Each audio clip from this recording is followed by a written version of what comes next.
இரட்சகர் இயேசு கிறிஸ்துவின் நாமத்தில் உங்கள் அனைவருக்கும் என்னுடைய அன்பின் வாழ்த்துக்கள். மறுபடியும் இந்த காலை நேரத்தில் தேவ பிரசன்னத்தில் நாம் காத்திருப்பது மகிழ்ச்சியானது. உயிர்ப்பிக்கும் கடவுளுடைய வார்த்தை, உருவாக்கும் கடவுளுடைய வார்த்தை, நம்மை நிலைத்து நிற்பதற்கு ஆதாரமாக விளங்கும் கடவுளுடைய வார்த்தை இந்த நாளிலும் நம்முடைய மத்தியிலே அவருக்கேற்ற ஆசீர்வாதத்தை நம்முடைய வாழ்க்கையிலே கொண்டு வரட்டும். தலைமுறைகளின் தேவனை நாம் கொண்டாடுவோம், சேவிப்போம் என்பது இந்த நாட்களிலே நமக்கு கொடுக்கப்பட்ட தலைப்பாகும். அதற்கு தெரிந்தெடுக்கப்பட்ட வசனத்தை நேற்றைய நாளிலேயே நான் உங்களோடு கூட தெளிவாக அதை நான் விளக்கி கூறினேன். அப்போஸ்தலர் நடபடிகள் 13ஆம் அதிகாரம் 36வது வசனத்தில் பவுலினுடைய முதல் மிஷனரி பயணத்தில் அவர் கொடுத்த முதல் அருளுரையை நீங்கள் அங்கே வாசிக்கலாம். அதில் வருகிற ஒரு வார்த்தை தான் தாவீதை குறித்த இந்த வார்த்தைகள். கிறிஸ்து இயேசுவினுடைய உயர்வையும் அவருடைய மீட்பின் மகத்துவத்தையும் விளக்குவதற்கு பவுல் இந்த பிரசங்கத்தை அங்கே ஆற்றுவதையும், அதில் தாவீது எவ்விதமாக தன்னுடைய பங்கை நிறைவேற்றினார் என்பதை காட்டுவதற்காகவுமே இந்த வார்த்தைகள் அங்கே சொல்லப்படுகிறது. நம்முடைய டிரான்ஸ்லேஷன், நம்முடைய கரங்களில் பெரும்பாலானவர்கள் நாம் வைத்திருக்கிற பவர் டிரான்ஸ்லேஷனில் நாம் படித்தோம். தாவீது தன் காலத்திலே தேவனுடைய சித்தத்தின்படி அவருக்கு ஊழியம் செய்தான். இதைத்தான் நான் உங்களுக்கு பொது மொழிபெயர்ப்பில் வாசித்தேன். தாவீது தன் காலத்து மக்களிடையே கடவுளின் திட்டத்தை நிறைவேற்றினார் என்று நாம் படித்தோம். அதுதான் சரியான அர்த்தத்தை நமக்கு கொடுக்கிறது. தன் காலத்திலே தேவனுடைய சித்தத்தின்படி அவருக்கு அவன் ஊழியம் செய்தார். நான் ஏற்கனவே சொன்னேன், அவர் ஊழியம் செய்தான் என்கிற வார்த்தை ஏதோ ஒரு குறிப்பிட்ட காலங்களை மாத்திரம் நமக்கு சொல்லுவதல்ல, அவனுடைய முழு வாழ்நாளையும் நமக்கு முன்பாக நிறுத்தும் ஒரு பதமாகும். எனவே தான் அந்த அடுத்த வார்த்தை, அந்த மொழியாக்கம் நமக்கு மிக தெளிவாக இருக்கிறது. தன் காலத்து மக்களிடையே கடவுளின் திட்டத்தை நிறைவேற்றினார். அதை வைத்துதான் நாம் இந்த தலைப்பை இந்த ஆண்டிலே கொடுத்திருக்கிறோம். தலைமுறைகளின் தேவன், தலைமுறைகளாக நாம் சேவிக்கிற ஆண்டவர், அவரை நாம் கடந்த காலத்திற்காக கொண்டாட வேண்டும். என்னுடைய நிகழ்காலத்திற்காக நான் அவரை கொண்டாட வேண்டும்.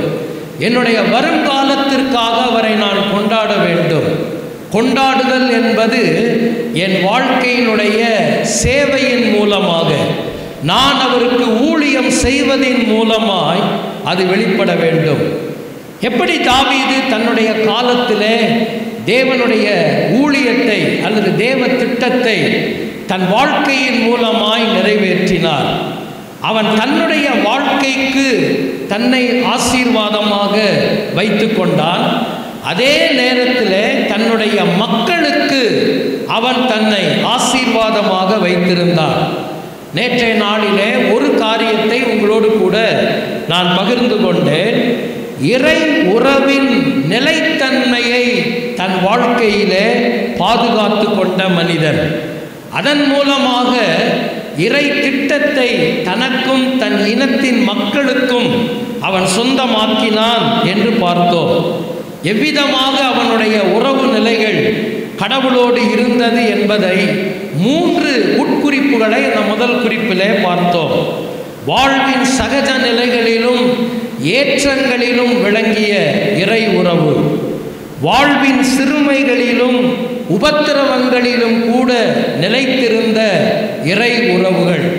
கடைசியாக நாம் பார்த்தோம், வாழ்வின் வீழ்ச்சிகளிலும் தோல்விகளிலும் கூட கலைந்து விடாத அல்லது விட்டுவிடப்படாத இறை உறவை தன்னுடைய வாழ்க்கையிலே தாவீது பேணி பாதுகாத்தார். இன்றைக்கு இரண்டாவது நிலைக்கு நாம் போவோம். ஒவ்வொரு மனிதர்களும் நாம் இந்த உலகத்தில் வாழும்போது, விசேஷமாய் கடவுளுடைய மக்களாக நாம் மாறும்போது, நம்முடைய வாழ்க்கைக்கான ஒரு கேள்வி நமக்குள் முன்பாக எழும்ப வேண்டும்.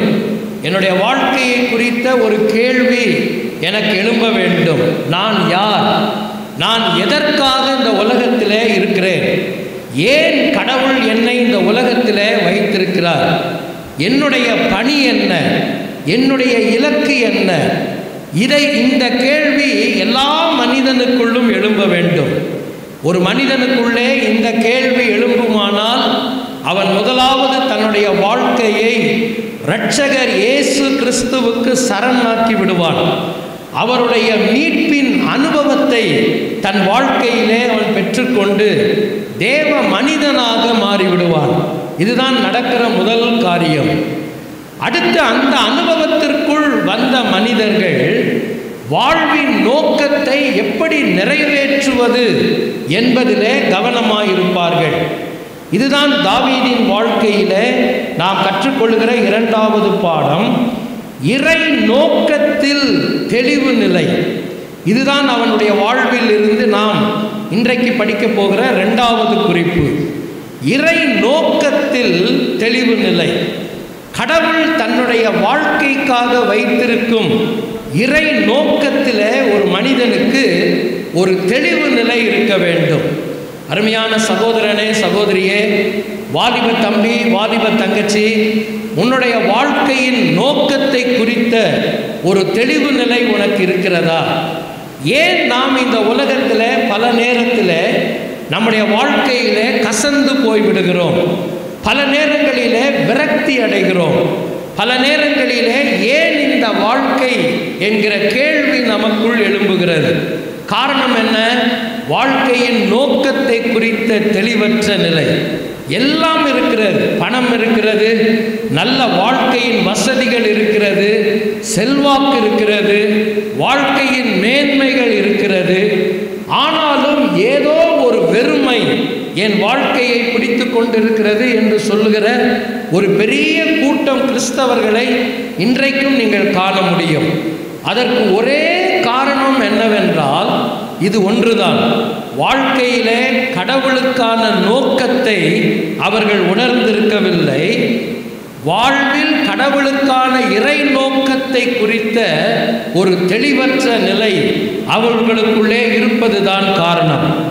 இதிலிருந்து தாவீது எவ்விதமாக தன்னுடைய வாழ்க்கையை விலக்கி காத்து கொண்டார்?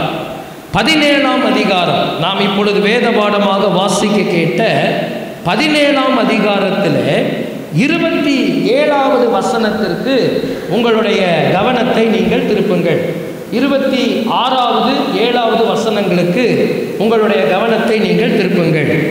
நான் அந்த பகுதியை வாசிக்கிறேன், கவனியுங்கள். 9வது வசனம், 29வது வசனம் நாம் சேர்ந்து வாசிக்கலாமா? அதற்கு தாவீது, நான் இப்பொழுது செய்தது என்ன? நான் வந்ததற்கு முகாந்தரம் இல்லையா என்று சொல்லி, நான் வந்ததற்கு முகாந்திரம் இல்லையா? தன்னுடைய வாழ்க்கைக்கான ஒரு முகாந்திரத்தை ஒரு மனிதன் கண்டுபிடிக்க வேண்டும்.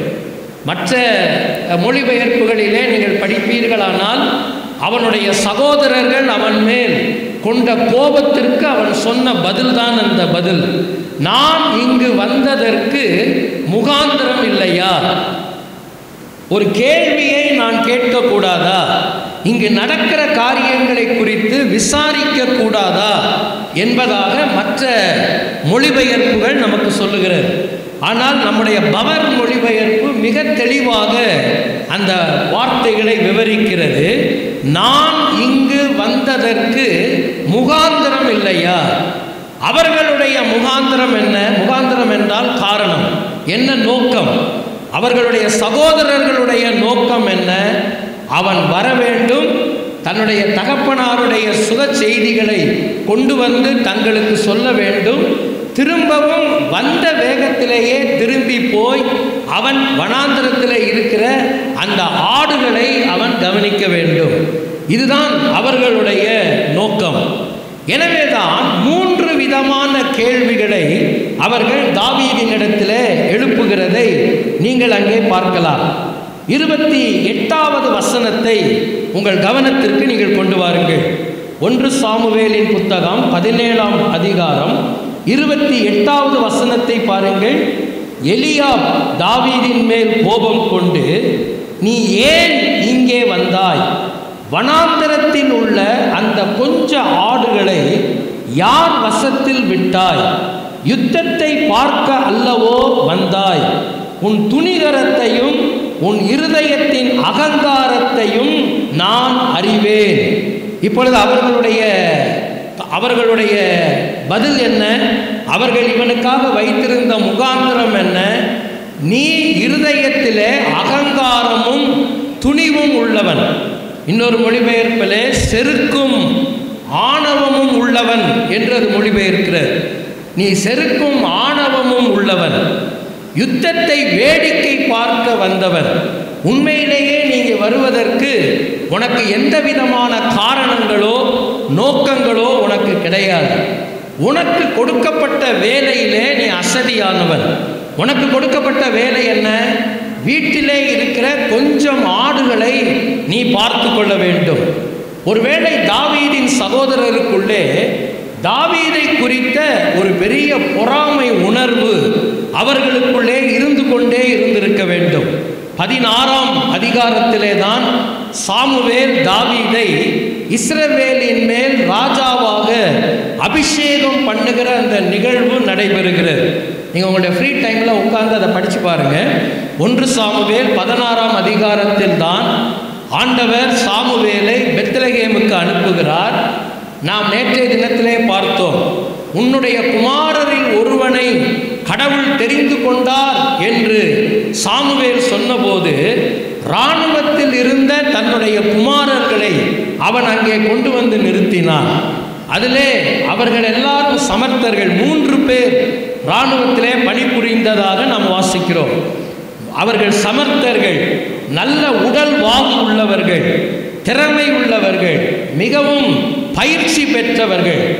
ஆனால் கடவுள் அவர்களை தெரிந்து கொள்ளாமல் தாவீதை தெரிந்து கொண்டார் என்பதும் இவர்களுடைய உள்ளத்திலே ஒரு பெரிய போராட்டம் நடந்து கொண்டே இருந்திருக்க வேண்டும்.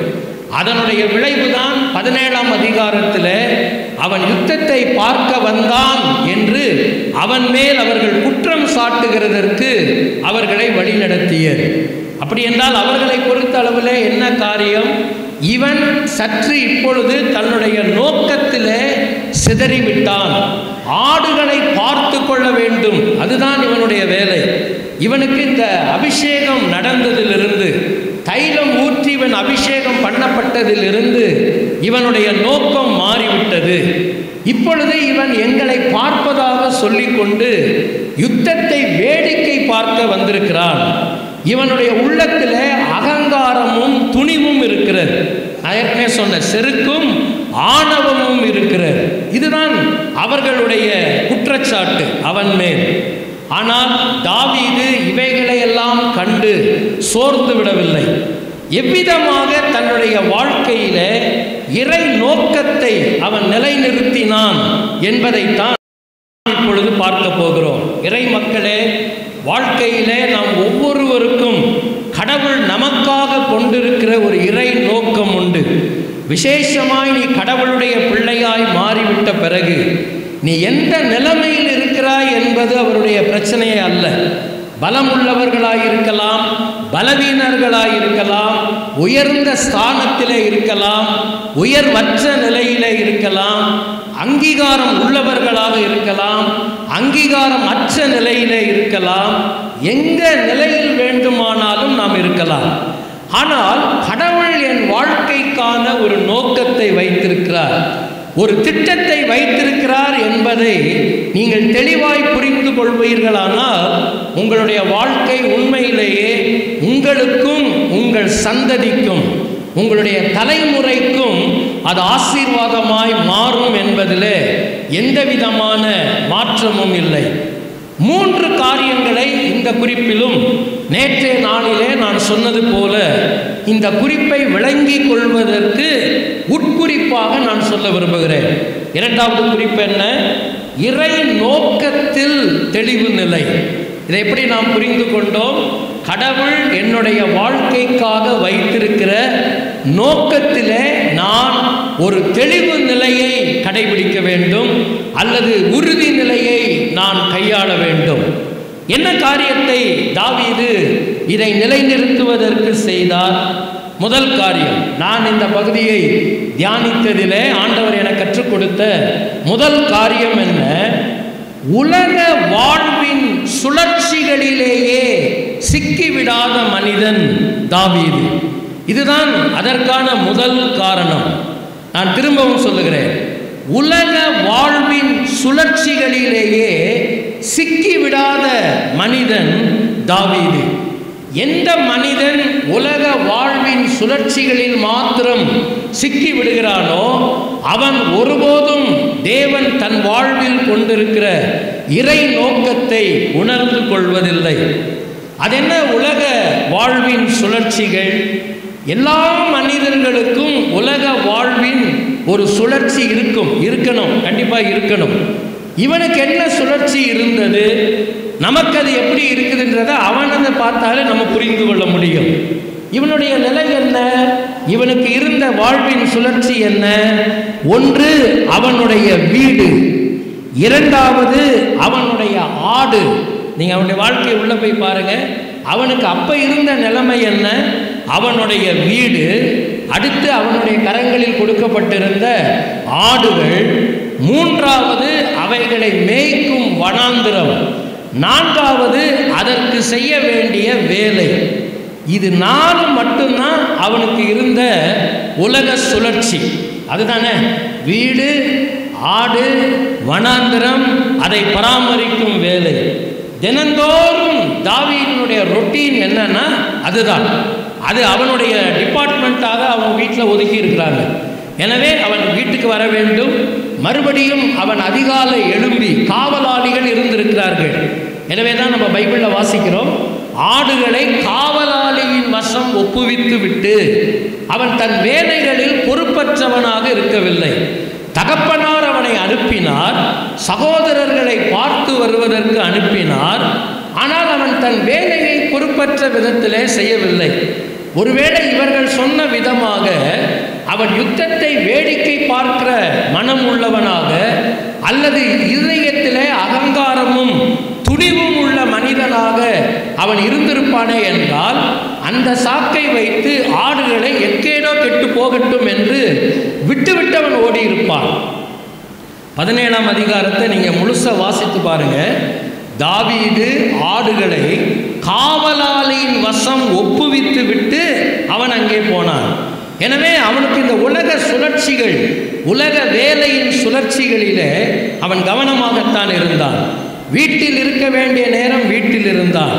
அவனுடைய வேலையை செய்யும் போது அவன் வேலையை செய்தான். அதற்கான இடம், அவனுடைய கிரவுண்ட் நமக்கு இன்றைக்கு ஆஃபீஸ் கம்ப்யூட்டர் ஒரு கிரவுண்டாக இருக்கலாம், அல்லது வேறு ஏதோ நீங்கள் செய்கிற ஒரு வேலை உங்களுடைய அந்த வேலைக்கான ஒரு கிரவுண்டாக இருக்கலாம். அவனுக்கு இருந்தது வனாந்திரம்தான். அந்த ஆடுகளை வனாந்திரத்திற்கு தான் கொண்டு போக வேண்டும், மறுபடியும் பாதுகாப்பாக அழைத்து வர வேண்டும். சாதாரண வேலை அல்ல. அதனுடைய பால் கறவைகள், அதனுடைய முடி திருத்தங்கள், மயிர் கத்தரித்தல் என்று நாம் வேதத்தில் வாசிக்கிறோமே. குறிப்பிட்ட காலங்களிலே இந்த ஆடுகளுக்கு மயிர் கத்தரிக்கப்பட வேண்டும்.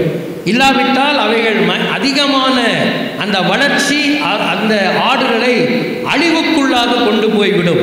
உள்ளுக்குள்ளே பேன்கள் சேர்ந்துவிடும், புண்கள் வந்துவிடும், வெளியிலே தெரியாது. எனவே ஆடுகள் சீக்கிரம் மரித்து போவதற்கான வாய்ப்புகள் இருக்கிறது. அது மாத்திரமல்ல, சரியான நேரத்தில் மயிர் கத்தரித்தல் என்பது குடும்பத்திற்கு ஒரு நல்ல வருமானம். அது அவர்களுக்கு பாலிலும் அந்த மயிர் கத்தரித்தலிலும் கிடைத்த அந்த ஆட்டு முடியிலிருந்து வந்த வருமானம் ஒரு பெரிய வருமானம். ரைட், இது உலக வேலையின் சுழற்சி. நம்ம எல்லாருக்கும் அப்படி ஒன்று இருக்கத்தானே செய்யுது. கண்டிப்பாக இருக்கணும். நாங்கள் ஒன்றும் ஒரு வேலையும் செய்யலை, சும்மா தான் இருக்கிறோம் நீங்கள் சொல்ல முடியாது. நம்ம எல்லாருக்கும் ஏதோ ஒரு இருக்கிறது. நமக்கும் வீடு இருக்கிறது, நமக்கும் ஒரு வேலை இருக்கிறது, நமக்கும் வேலை செய்கிற ஒரு ஸ்தலம் இருக்கிறது, நமக்கென்று சில கடமைகள் இருக்கத்தான் செய்கிறது. ஆனால் இவைகளிலேயே சிக்கி விடுவதுதான் இன்றைக்கு இருக்கிற அபாயம். இதை ரொம்ப பெருமையாக சொல்லுவாங்க சில பேர். நான் வீடு உண்டு, ஆஃபீஸ் உண்டு, என் வேலை உண்டு, என் குடும்பம் உண்டுன்னு இருப்பேன், வேற எதை பற்றியுமே நான் கவலைப்பட மாட்டேன் அப்படின்னு சொல்லுவாங்க. இது ஒரு வகையில் உங்களுக்கு ஒரு ஆரோக்கியமான அறிக்கையாய் தோன்றினாலும் அது ஒரு நிர்விசாரமான மனிதனுடைய வெளிப்பாடு என்பதை நீங்கள் புரிந்து கொள்ள வேண்டும். உலக வாழ்வின் சுழற்சிகளிலேயே சிக்கி விடுகிறவன் ஒருபோதும் தேவ வாழ்வினுடைய நோக்கத்திலே அவன் தெளிவுள்ளவனாக இருக்க மாட்டான். தெளிவு நிலையை தன் வாழ்க்கையிலே பெறமாட்டான். அருமையான சகோதரனே, சகோதரியே, உன்னுடைய வாழ்வை நீ ஆராய்ந்து பார்ப்பாயா? தேவன் உன்னுடைய வாழ்க்கைக்காக கொண்டிருக்கிற நோக்கத்தை குறித்த தெளிவு நிலை உனக்கு இருக்கிறதா? அல்லது உன்னுடைய உலக வாழ்வின் சுழற்சிகளிலேயே நீ சிக்கிவிட்ட மனிதனா? புதிய ஏற்பாட்டில் ஆண்டவர் சொன்ன அந்த பகுதியை, வசனத்தை வாசிக்க வேண்டாம், நான் அதை உங்களுக்கு சொல்லிடுறேன். நோவா காலத்திலே நடந்த விஷயத்தை பற்றி சுவிசேஷங்களிலே ஆண்டவர் சொன்னபோது அவர் சொன்ன ஒரு வசனம் உங்களுக்கு ஞாபகம் இருக்கிறதா? ஜனங்கள் விற்றார்கள், நட்டார்கள், கொண்டார்கள், பெண் கொடுத்தார்கள், பெண் எடுத்தார்கள். வாசிக்கலாமா இல்லையா? புசித்தார்கள், குடித்தார்கள், நட்டார்கள், விற்றார்கள், பெண் கொடுத்தார்கள், பெண் எடுத்தார்கள். எது வரைக்கும்? ஜலப்பிரளயம் வந்து அனைவரையும் வாரி கொண்டு போகும் மட்டும். இதை சொல்லிட்டு ஆண்டவர் ஒரு வார்த்தை சொன்னாரு, மனுஷகுமாரன் வரும் நாட்களிலும் நோவாவின் காலத்தில் என்ன நடந்ததோ அது போலவே எப்பொழுது நடக்கும்? மனுஷகுமாரன் வரும் நாட்களிலும் நடக்கும். என்னங்க தப்பு இதில்? நீங்களே சொல்லுங்க. புசிக்க கூடாதா? குடிக்க கூடாதா? குடிக்கிறதுல நீ வேற அர்த்தத்துக்கு போயிடாதீங்க. சாதாரணமாக உணவுப் பொருளைத்தான் நாங்கள் சொல்லி இருக்கிறது, சரிங்களா? குடிக்கக்கூடாதா? வேலை செய்யக்கூடாதா? விற்கக்கூடாதா? வாங்கக்கூடாதா? குடும்பங்களில் கல்யாணம் நடக்கக்கூடாதா? பெண் கொடுக்கக்கூடாதா? பெண் எடுக்கக்கூடாதா? இதெல்லாம் தப்பா? ஏன் இதெல்லாம் நோவாவின் குடும்பத்தில் நடக்கலையா? எல்லாம் அங்கேயும் நடக்க தானே செஞ்சது. 2 பேருக்குள்ள வித்தியாசம் என்ன? ஒரு 8 பேர் எப்படி இருந்தார்கள்? உலக வாழ்வின் சுழற்சிகளில் மாத்திரம் அவர்கள் சிக்கிவிடவில்லை. தேவன் தங்கள் வாழ்க்கைக்கு கொண்டிருந்த ஒரு தெளிவான நோக்கத்தையும் திட்டத்தையும் அவர்கள் அறிந்திருந்தார்கள். உலகத்தின் ஒரு பெரும் கூட்டம் ஒரு பக்கமாய் பிரயாணித்துக் கொண்டிருந்த போது இவர்கள் ஒரு தனிப்பக்கமாக பிரயாணித்துக் கொண்டிருந்தார்கள்.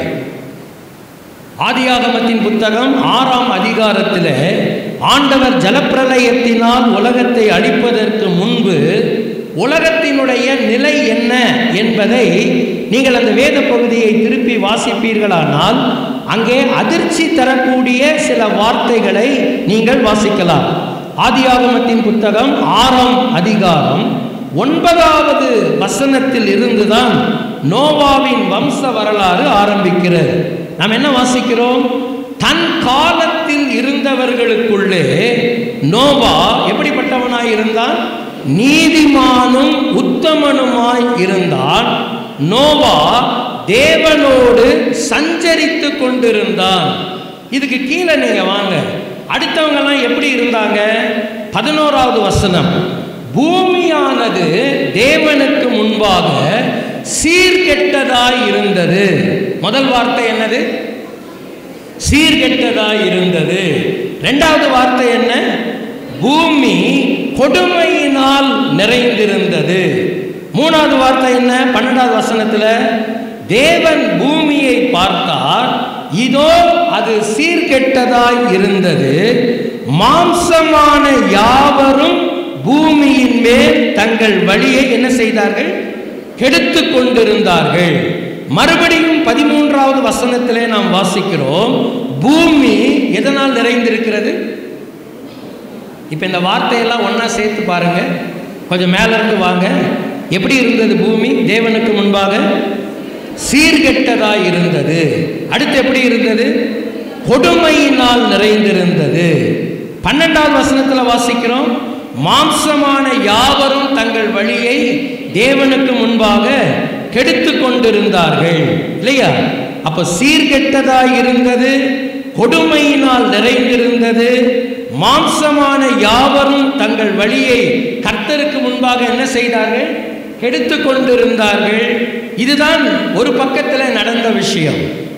ஆனால் அதே உலகத்தில் அதே சூழ்நிலையில வாழ்ந்த ஒரு மனிதனை பற்றி நாம் வாசிக்கிறோம். நோவா எப்படிப்பட்ட மனிதனாய் இருந்தான்?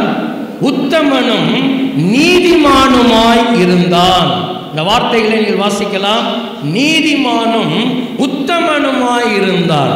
He was righteous and blameless. என்ன அருமையான ஒரு வாழ்க்கை அல்லவா?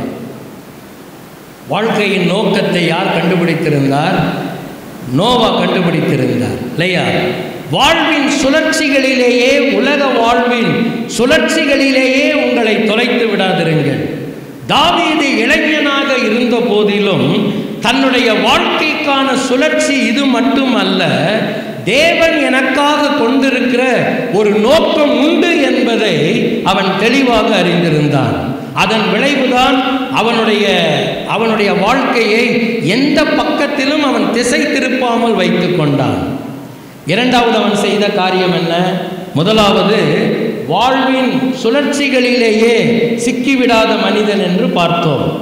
இரண்டாவதாக, இறை நோக்கத்திலே ஒரு தெளிவு நிலையோடு தாவீது இருந்ததற்கு இரண்டாவது காரணம் என்ன? உலக உறவுகளின் கட்டுப்பாட்டில் இயங்காத மனிதன். உலக உறவுகளின் கட்டுப்பாடுகள் அவனை கட்டுப்படுத்தவில்லை. உலகத்திலே உறவுகள் எனக்கு தேவையா? தேவை. தகப்பன் தேவை, தாய் தேவை, மனைவி தேவை, பிள்ளைகள் தேவை, சகோதரர்கள் தேவை. இவர்கள் எல்லாரையும் தூக்கி நடுவீதியில் எரிந்துவிட வேண்டும் என்று ஒருபோதும் வேதாகமும் நமக்கு சொல்லவில்லை. ஆனால் என்னுடைய கட்டுப்பாடு, இறை நோக்கத்தை ஆண்டவருக்காக நிறைவேற்றுகிற வாழ்க்கையிலே என்னுடைய கட்டுப்பாடு உலக உறவுகளின் கையிலே இருக்கக்கூடாது. அது யார் கையில் இருக்க வேண்டும்? கடவுளின் கையிலே இருக்க வேண்டும். இதைத்தான் நீங்கள் 17வது வசனத்திலேயும் 28வது வசனத்திலேயும் 1 சாமுவேலின் புத்தகம் 17ஆம் அதிகாரத்திலே நீங்கள் வாசிக்கலாம். நீங்கள் எல்லாரும் அந்த வேத பகுதிக்கு திருப்பிக் கொள்ளுங்கள். 1 சாமுவேல் 17ஆம் அதிகாரத்தில் முதலாவது 17வது வசனத்தை நீங்கள் பாருங்கள். அங்கே என்ன வாசிக்கிறோம்? ஈசாய் தன் குமாரனாகிய தாவீதை நோக்கி, உன் சகோதரருக்கு இதையெல்லாம் கொண்டு போய் கொடுத்து விட்டு வா அப்படின்னு ஒரு கொஞ்சம் பொருளை கொடுக்கிறார். அவர் சொல்லி தான் அவர் போறார். ஆனால் 28வது வசனத்திலே நாம் வாசிக்கிறோம், அவர்கள் தாவீதின் மேல் கோபம் கொண்டு அவனை கடுமையாக சாடினார்கள். இப்பதான் நம்ம அந்த வசனத்தை படித்தோம். வனாந்திரத்தில் இருக்கிற கொஞ்சம் ஆடுகளை நீ யாருடைய வசத்திலே விட்டு வந்தாய்? யாரிடத்திலே நீ அதை விட்டு வந்தாய்? நீ யுத்தத்தை என்ன செய்ய வந்தாய்? வேடிக்கை பார்க்கத்தான் வந்தாய். இப்ப இதெல்லாம் சொன்ன உடனேயே அவங்க எதிர்பார்த்த காரியம் என்னவென்றால், கடுமையான வார்த்தைகளை பேசினால் பெரிய பழி ஒன்று அவங்க மேலே சுமத்தணும்னா, ஐயையோ நமக்கு எதுக்கு இந்த வம்பு அப்படின்னு சொல்லி அவங்க திரும்பி என்ன செஞ்சிருவாங்க? என்ன செய்வாங்க? ஓடிடுவாங்க. சரிப்பா, எனக்கு என்ன, அப்பாவுக்கு சொன்னார், நான் வந்தேன், எனக்கு இப்படி ஒரு பழி எனக்கு அவசியமே இல்லை, நான் கிளம்புறேன். ஆனால் தாவீது அப்படி சொல்லவே இல்லை. அவன் அப்போ தான் கேட்டான், நான் இங்கு வந்ததற்கு என்ன இல்லையா? முகாந்திரம் இல்லையா? நம்முடைய உறவுகள் யாருடைய கட்டுப்பாட்டில் இருக்க வேண்டும் என்பதை நீ தீர்மானிக்க வேண்டும். உறவுகள் தேவை.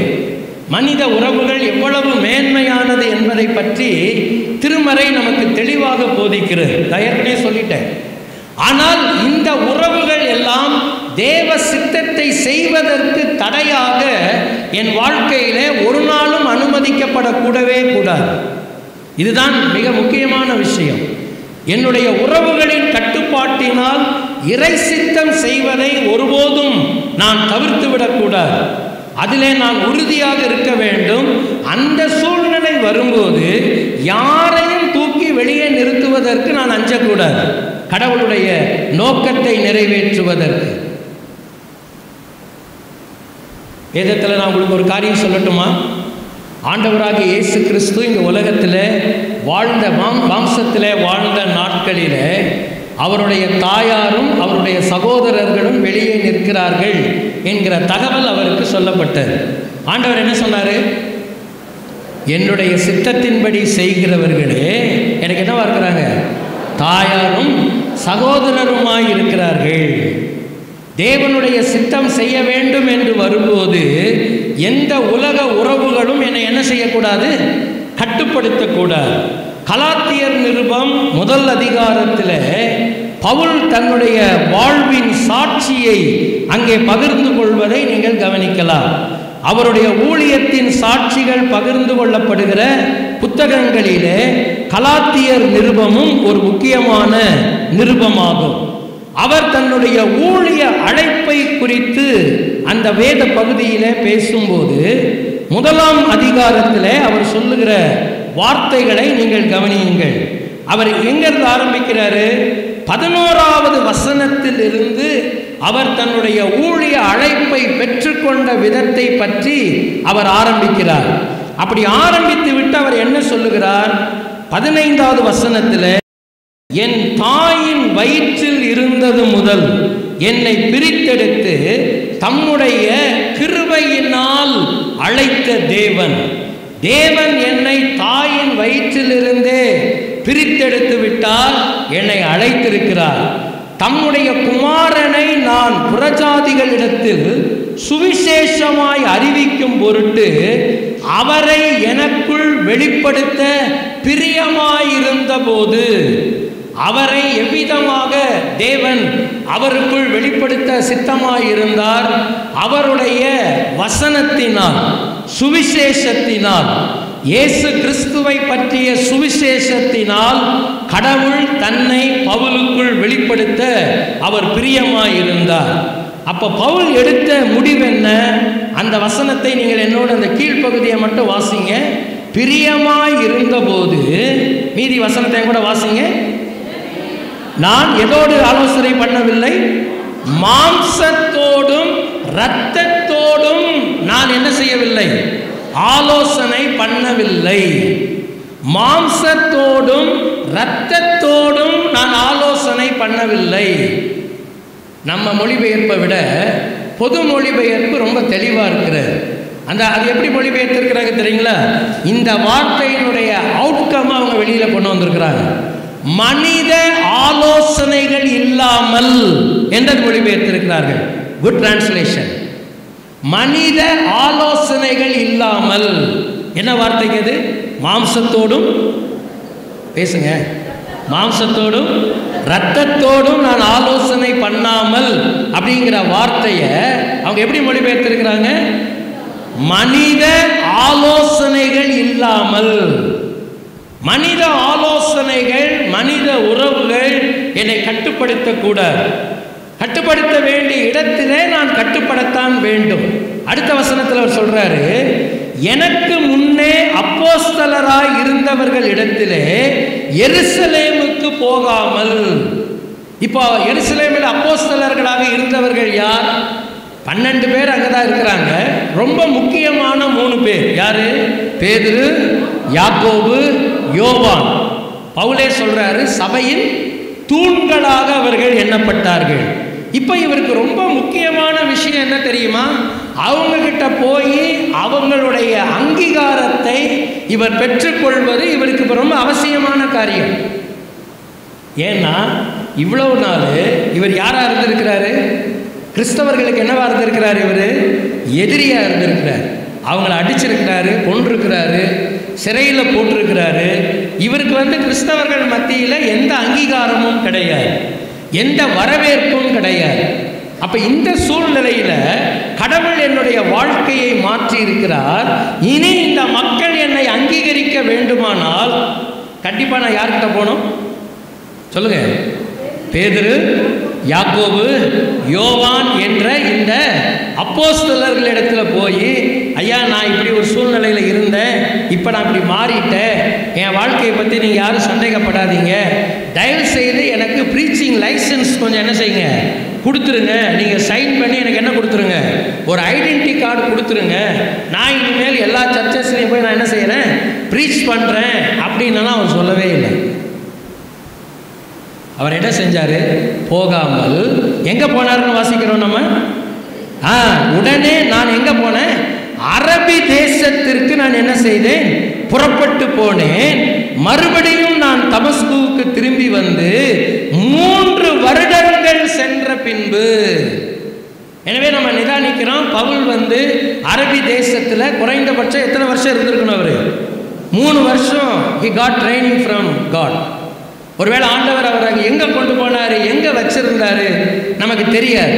ஆனால் பவுல் சொல்கிறார், அந்த நாட்களில் நான் தனித்திருந்தேன், எனக்கு எவன் தயவும் தேவையில்லைங்க, யாரும் எனக்கு வந்து அங்கீகாரம்லாம் கொடுக்கணுங்கிற அவசியம் கிடையாது, நான் எப்படி இருக்கணும்னு எனக்கு தெரியும், அப்படி ஒரு அகங்காரம்லாம் அவருக்கு கிடையாது. ஆனால் திரும்பி நம்ம என்ன வாசிக்கிறோம்? போயிட்டு வந்த பிறகு அடுத்த என்ன வாசிக்கிறோம்? 18ல் பேதுருவை கண்டுகொள்ளும்படி நான் எருசலேமுக்கு போய் அவனிடத்தில் எத்தனை நாட்கள் தங்கியிருந்தேன்? அப்புறம் போய் 2 வாரம் இருந்திருக்கிறார். இப்போ புரியுதா உங்களுக்கு? அவருக்கு இதில் எந்த விருப்பு வெறுப்புகள்லாம் கிடையவே கிடையாது. he was balanced. சமநிலையோடு இருக்க கற்றுக்கொண்டார். ஆனால் அவருக்கு ஒன்று தெரியும், என்னை கட்டுப்படுத்துகிறவர்கள் மனிதர்கள் அல்ல, என்னை கட்டுப்படுத்துகிறது உறவுகள் அல்ல, என்னை கட்டுப்படுத்துவது மனித அதிகாரங்கள் அல்ல, என்னை கட்டுப்படுத்துவது யார்? பரலோகத்தின் தேவன். என் பின்னே வாருங்கள், நான் உங்களை மனுஷரை பிடிக்கிறவர்கள் ஆக்குவேன். அதுக்கு ரொம்ப சரியான ஒரு அர்த்தத்தை வேத ஆய்வாளர்கள் சொல்லும்போது சொல்லுவாங்க, என் பின்னே வாருங்கள் என்பதற்கு ஒரு பொருள் என்னவென்றால், என்னுடைய அதிகாரத்தின் கீழ் வாருங்கள். Come under my authority. என் அதிகாரத்தின் கீழ் வா, நான் உன்னை கட்டுப்படுத்தவும் நான் உன்னை உருவாக்கவும் நீ உன்னை அர்ப்பணிக்க வேண்டும். தாவீது அதைத்தான் செய்தான். தாவீதின் வாழ்க்கையில நாம் படிக்கிற 2வது காரியம் என்னவென்றால், உலக உறவுகளின் கட்டுப்பாட்டில் இயங்காதவன். இறை மக்களே, உங்களுடைய வாழ்வை யார் கட்டுப்படுத்துகிறார்கள்? நான் ஏற்கனவே சொல்லிட்டேன், நம்ம இதில் சமநிலையோடு இருக்கணும். நமக்கு நல்ல ஆண்டவர் கொடுத்திருக்கிற உறவுகள் முக்கியம், மனிதர்கள் முக்கியம், மனைவி முக்கியம், பிள்ளைகள் முக்கியம், அல்லது நமக்கு நெருங்கி இருக்கிற உறவுகள், அதிகாரங்கள், மனித சிநேகிதங்கள் முக்கியம். ஆனால் என்னுடைய வாழ்க்கையின் இயக்கத்திற்கான கட்டுப்பாடு அங்கிருந்து வரக்கூடாது, அது பரத்திலிருந்து வர வேண்டும், இல்லையா? இதைத்தான் தாவீது ரொம்ப தெளிவாக கண்டுபிடிச்சதுனால அவங்க சொன்னதை நான் காதிலே வாங்கிக்கிறேன். ஐயோ, இனி இவங்க பேச்சை கேட்காம இங்கே இருந்தோம்னா இனி விளைவு வேற மாதிரி இருக்குமே, இவங்க இனி இப்படி வீட்டுக்கு போனால் அப்படி வேற மாதிரி டார்ச்சர் பண்ணுவானுங்களே, நம்மளை இப்படி பேசுவானுங்களே, இதோடைய பின்னால் விளைவு என்ன, அதை பற்றினா அவன் கவலையே படலை. அவனுக்கு தெரியும், என் வாழ்வை குறித்து தேவன் என்ன வைத்திருக்கிறார், ஒரு God has a purpose for my life. நான் இங்கு வந்ததற்கு என்ன இல்லையா, முகாந்திரம் இல்லையா? உண்டு. நான் இங்கே வந்ததற்கு ஒரு முகாந்திரம் உண்டு. நான் இங்கே வந்தது யுத்தத்தை வேடிக்கை பார்க்க வரலன்னு அவருக்கு நல்லா தெரியும். நான் இங்கே வந்தது இவங்களுக்கு வெறும் ஸ்நாக்ஸ் கொடுக்காதான் வந்தேன்றது அப்படி இல்லைன்றது ஆண்டவருக்கு தெரியும். நான் இங்கே வந்தது என்னுடைய இருதயத்தின் அகங்காரத்தினால், துணிவினால் நான் இங்கு வரவில்லை என்பது ஆண்டவருக்கு தெரியும். எனவே என் வாழ்வின் நோக்கத்தை கெடுக்கிற எந்த காரியத்திற்கும் நான் விலகி இருப்பேன். மூன்றாவது நாம் என்ன பார்க்கிறோம்? அவனுடைய இறை நோக்கத்தில் தெளிவு நிலையை அவன் கடைபிடித்ததற்கு 3வது காரணம் என்ன? முதல் காரணம் என்ன சொன்னேன், கொஞ்சம் சொல்லுங்கண்ணே.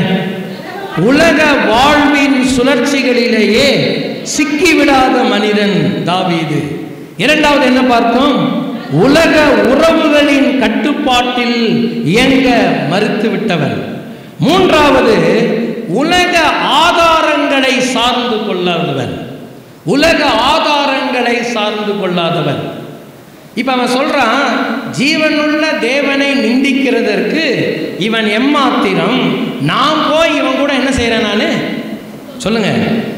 இவ்வளோ இப்போ சவால் என்ன? உங்கள் எல்லாருக்கும் அந்த பேசேஜ் நல்லா தெரியும் தானே. சவால் என்ன? இப்போ கோலியாத்துடைய சவால் என்ன? நாட்டுக்கு நாடு மோதணுமா, படைக்கு படை மோதணுமா, ஒத்தைக்கு ஒத்த மோதணுமா? சொல்லுங்க சத்தமா. ஒத்தைக்கு ஒத்ததான். ஏன் கூட எவனாவது ஒருத்த வந்து சட்டை போட்டு ஜெயிச்சிருங்க. அந்த அந்த ஜெயம் வந்து எதை தீர்மானிக்கும்? ஒரு நாட்டினுடைய ஜெயத்தையே தீர்மானிக்கும். நான் ஜெயிச்சிட்டேன்னா என் ஜாடை ஜெயிச்ச மாதிரி. ஏன் கூட மோதிர நீ ஜெயிச்சிட்டேன்னா யார் ஜெயிச்ச மாதிரி? உன்னுடைய நாடே ஜெயிச்ச மாதிரி. பரவாயில்லையா? இந்த சவாலை ஏற்பதற்கு இங்க ஒருத்தருக்கு என்ன இல்லை சொல்லுங்க. நான் பகுதி தெரிஞ்சதுனால நான் உங்கள்கிட்ட நேரம் விஷயத்துக்கு மட்டும் வந்துடுறேன். எத்தனை நாள் வந்து அவன் சத்தம் போட்டுட்டு இருந்தான் அந்த மாதிரி? தாவீது போகிற அன்றைக்கி எத்தனாவது நாள்? சத்தமாக சொல்லுங்கள். சில பேர் என்னை பாவமாக பார்க்குறீங்க. இந்த பகுதியை படிச்சிருக்கீங்களா இல்லையா? சண்டே கிளாஸ்லேருந்து படிச்சுக்கிட்டு இருக்கிறோம். எத்தனை நாள்? 40 நாள். 40 நாளும் இந்த கோலியாத் முன்னால் வந்து அவன் சொல்கிறான், உங்களில் எவன் ஒருத்தர் துணிச்சல் உள்ளவன் இருக்கிறானோ அவன் வந்து யார்கிட்ட மோதட்டும்? என்கிட்ட மோதட்டும். இன்னொன்று தெரியுமா உங்களுக்கு? அந்த காலத்தில் யாராவது ஒரு நாட்டின் மக்கள் ஜெயித்து விட்டால் அவங்க எப்படி சொல்லுவாங்க தெரியுங்களா? முதல்ல எங்கள் நாட்டு கடவுள் அந்த நாட்டின் கடவுளை என்ன செய்து விட்டார்? முறியடித்து விட்டார். அப்படி தான் பேசுவாங்க. இதைத்தான் நீங்கள் 1 சாமுவேல் 4ஆம் அதிகாரம் 5ஆம் அதிகாரத்தில் இஸ்ரவேலருக்கும் பெலிஸ்தருக்கும் நடந்த யுத்தத்தில் இஸ்ரவேலர் தோற்று போன போது இஸ்ரவேலர்களுடைய உடன்படிக்கை பெட்டிய பெலிஸ்தர்கள் கொண்டு போய் எங்கே வச்சாங்க? அவங்க தாகோனுடைய கோயிலில் கொண்டு போய் வச்சதுக்கு காரணம் என்ன தெரியுமா? எங்களுடைய தேவனாகிய தாகோன் இஸ்ரவேலின் தேவனாகிய யெகோவாவை என்ன செய்து விட்டார்? மேற்கொண்டு விட்டார். ஆனால் ஆண்டவர் ஒரு பாடம் கற்றுக் கொடுத்தார். அவங்களுக்கு என்ன கற்றுக் கொடுத்தாரு? தாகோன் எத்தனை தடவை விழுந்து கிடந்துச்சு உடன்படிக்கை பெட்டிக்கு முன்னால்? 2 தடவை. அப்படி தானே? இப்போ ஆண்டவர் என்ன சொல்லி கொடுத்தார் தெரியுமா? பெலிஸ்தருக்கு இஸ்ரவேலின் மக்கள் தோற்று போகலாம். நீங்கள் நல்லா தெரிஞ்சுக்கோங்க. சொல்லுங்க பார்க்கலாம். இஸ்ரவேலின் மக்கள் தோற்று போகலாம், ஆனால் சொல்லுங்க, முடிச்சிருங்க, இஸ்ரவேலின் தேவன் ஒருபோதும் தோற்பதில்லை. இல்லையா? இஸ்ரவேலின் மக்கள் தோற்று போகலாம். That is up to the spiritual life. ஆனால் இஸ்ரவேலின் தேவன் ஒருபோதும் தோற்க மாட்டார். அவர் மண்டியிட வைப்பார். தூக்கிட்டு போனவன் மரியாதையாக கொண்டு வந்து திருப்பி எங்கே வச்சுட்டு போயிட்டாங்க? உடன்படிக்கை பெட்டிய இஸ்ரவேலின் தேசத்தில் வச்சுட்டு போயிட்டான். இல்லையா? இந்த சூழ்நிலை தான் இப்போ இங்கேயும். இப்போ இவன் 40 நாள் இவன் என்ன செஞ்சான்?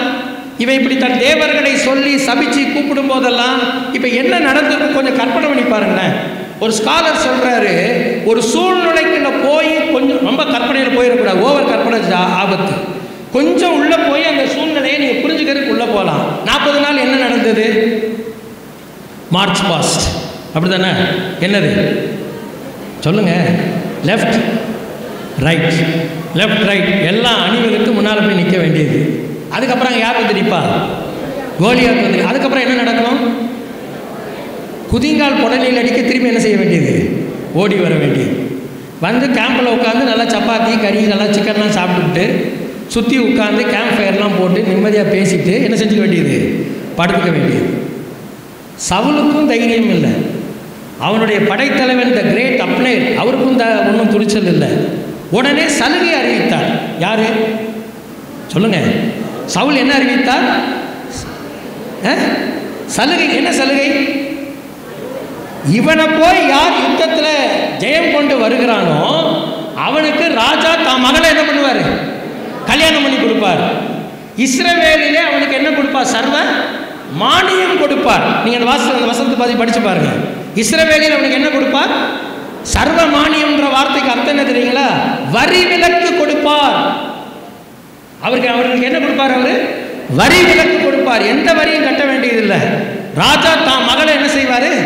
கல்யாணம் பண்ணி தருவார். இப்படி சொல்லியும் ஒருத்தனும் வரல. ஏன் வரல? ராஜாவுடைய மகளை கல்யாணம் பண்ணுறது சந்தோஷம்தான். ஆனால் கல்யாணம் பண்ணுறதுக்கு எப்படி இருக்கணும்? நான் உயிரோடு இருக்கணுமே. அதான் பிரச்சனை. கல்யாணம் பண்ணுறது சந்தோஷம் தாங்க. ஆனால் கல்யாணம் பண்ணுறதுக்கு நான் எப்படி இருக்கணும் உலகத்தில்? உயிரோடு இருக்கணுமே சார் முதல்ல. இப்போ தாவீதுகிட்ட இதே வார்த்தையை அவங்க சொல்கிறாங்க. தாவீது ராஜா தான் மகளை கல்யாணம் பண்ணி கொடுப்பாரு, உங்களுக்கு இஸ்ரவேல் என்ன கிடைக்கும்? சர்வ மானியம் கிடைக்கணும்னு அப்படியே சொல்லு ஒழுக்கிட்டு ஓகே அப்படியா ராஜா மகளை கல்யாணம் பண்ணிக்கலாமா? அப்படியெல்லாம் கிடையாது. விருத்த சேதனம் இல்லாத இந்த பெலிஸ்தியன் ஜீவனுள்ள தேவனுடைய சேனைகளை நிந்திக்கிறதற்கு எம்மாத்திரம். நான் போகிறேன். உள்ள தகவல் போகுது, சவுளுடைய பாசறைக்கு தகவல் போகுது. ஐயா குட் நியூஸ். என்ன குட் நியூஸ்? ஒருத்தன் வந்திருக்கானா? பரவாயில்லையா, கூப்பிட்டு வாங்க அவனை. இங்கே கூட்டிகிட்டு வந்தால் அவளுக்கு பொசுக்கு போச்சு. என்னையா அது ஆள்? இவர் மனசில் யாரை நினச்சிக்கிட்டு இருக்கிறாரு சொல்லுங்கள்? நமக்கு மனசில் எப்போவுமே யார் தான் இருப்பா சொல்லுங்கள்? கோலியாத் தான் இருப்பான். அப்படி தானே? நமக்கு மனசில் எப்போவுமே எப்படி தான் இருப்பான்? கோலியாத் தான் நிற்பான். பிசாசு தான் நம்ம மனசில் எப்பயும் பெருசாக நிற்பான். நம்ம அவனுக்கு கொஞ்சம் அலங்காரம்லாம் பண்ணி வச்சுருக்கோம்ல, கருப்பு சட்டை போட்டு அப்படி பெரிய நகமெல்லாம் வளர்த்து அவனுக்கு ஒரு உருவமும் கொடுத்து வச்சுருக்கோமா இல்லையா? நம்ம அப்படி அவனே தான் நம்ம நினச்சிக்கிட்டே இருப்போம். இவர் அவனை நினச்சிக்கிட்டு அவனை மாதிரியே ஒரு ஆள் வருவாருன்னு பார்த்தா அவன் பாவமாக வந்து நிற்கிறான். நீ ஏடா போகிற? நான் தான் சார். எனக்கு ஒரு சந்தேகம், 16வது அதிகாரத்தில் இவன் பாட்டு பாடி தான் அவனுக்கு அசுத்தாவி என்ன பண்ணியிருக்கு, ஓடி இருக்குல்ல. அப்போ இவனுக்கு என்ன மறந்து இருந்து போச்சா என்னன்னு தெரியல. அவன் அவுட் ஆஃப் கண்ட்ரோலில் இருக்கிறானே. அவனுக்கு இவனை யாருமே ரெகக்னைஸ் பண்ண தெரியல. யாருன்னு கேட்குறான். ஈசாயின் மகன். அவன் சொல்கிறான், டே அவன் சின்ன வயசுலேருந்தே யுத்தத்தில் என்ன செஞ்சவன், தேர்ந்தவன். நீ ஏதோ ஆர்வ கோளாறில் வந்துட்டு அவனை பார்த்தா பாவமாக இருக்குது, பால் வடிகிற முகமாக இருக்குது, திருப்பி ஓடி போயிரு. இல்லையா? அவன் சொல்கிறான், உம்முடைய அடியான் வனாந்திரத்தில் ஆடுகளை மேய்த்து கொண்டிருந்த போது ஒரு விஷயம் என்ன வந்தது? சிங்கம் வந்தது. ஒரு விஷயம் என்ன வந்தது? கரடி வந்தது. அவைகளை நமது அடியான் என்ன செய்தேன்? கொன்று போட்டேன். அவன் சொல்லும்போது ஒரு வார்த்தை சொல்லுவான், அவைகளில் ஒன்றை போல இந்த விருத்த சேதனம் இல்லாத பெலிஸ்தியனும் இருப்பான். 4 காலோடு சேர்த்துட்டான் பெலிஸ்தியனை. சிங்கம், கரடி, அடுத்து இவர். எனக்கு அதை பற்றி கவலையே இல்லை. அப்படியா? ரொம்ப பெரிய விஷயம் தான். இந்தா போட்டுங்க. எல்லாத்தையும் தூக்கி அவர் போட்டு விடுறார். உங்களுக்கு அந்த பேசேஜெல்லாம் தெரிஞ்சது தானே. ஆனால் தாவீதுனால அந்த தூக்கிட்டு கூட என்ன செய்ய முடியல, நடக்க முடியல. எல்லாத்தையும் அவுத்து வச்சுட்டான். எல்லாத்தையும் அவுத்து வச்சுட்டு அவன் எதை எடுத்துகிட்டு போனான் கையில்? கவன். அந்த மேய்ப்பர்கள் வைத்திருக்கிற கவன் வில்லையும் அதில் கல் வைக்கிறதுக்கான அடைப்பையும், அது மட்டும்தான் அவன்கிட்ட இருந்தது. அதை மட்டும்தான் அவன் தூக்கிட்டு போனான். அதில் எத்தனை கல்லை எடுத்துகிட்டு போனான்? நம்ம ஆளுங்க உடனே நீங்கள் இப்போ இன்டர்பிரேஷன் கவனிச்சிருக்கீங்களா? தாவீது கொண்டு போன 5 கற்கள் எதை குறிக்கிறது என்றால் அது 5 விதமான காரியங்களை குறிக்கிறது. முதல் கல்லுக்கு இதை குறிக்கிறது, 2வது கல் இதை குறிக்கிறது. இந்த மாதிரி பிரச்சனை நீங்கள் கேட்டிருக்கீங்களா? கேட்கலைன்னா ரொம்ப நல்லது. உனக்கும் 5 கற்கள் வேண்டும் சார். அவன் யூஸ் பண்ணது ஒரு கல் தான் சார். சொல்லுங்க, அவன் எடுத்துகிட்டு போனது வேணா 5 கல்லாக இருக்கலாம். யூஸ் பண்ணது எத்தனை கல்? அப்புறம் எதுக்கு 4 கல்லுக்கு என்ன விளக்கம் சொல்லுவீங்க? 4 கல்லுக்கு அப்புறம் என்ன விளக்கம் சொல்லுவீங்க? அப்புறம் என்ன பண்ணியிருப்பான் அந்த 4 கல்லை? நீங்களே சொல்லுங்க சார். 4 கல்லை என்ன பண்ணியிருப்பான்? அவன் தூக்கி மறுபடியும் தூக்கி போட்டு தான் போயிருப்பான். அப்போ 5 கற்கள் 5 குறிக்கிறதுனா அப்போ 4 கடவுளுடைய விஷயங்களை தூக்கி போட்டுறதுன்னு அர்த்தமா? நம்முடைய இன்டர்பிரேஷன்லாம் ரொம்ப பயங்கரமாக போகுது இப்போ இல்லையா? அந்த மாதிரிலாம் பிரசங்கம் பண்ணிகிட்டு இருக்காதிங்க. அப்படி கேட்காதீங்க பிரசங்கங்களை. அவனுக்கு இருந்த கையில் இருந்த ஆதாரம் என்னது? கவன் வில். எதுக்கும் ஒரு கல்லுங்கிறது எத்தனை கல்லை எடுத்துகிட்டு போவோம்? ஒரு 2-3 கல்லை. அவன் நிறையவே எடுத்துகிட்டு போகல. அவனுக்கு தெரியும் இவனை அடிக்கிறதுக்கெலாம் ரொம்ப கல்லெல்லாம் எனக்கு தேவையில்லை. அடித்து வீழ்த்திட்டானா? சொல்லுங்கள், எதை கொண்டு வீழ்த்தினான்?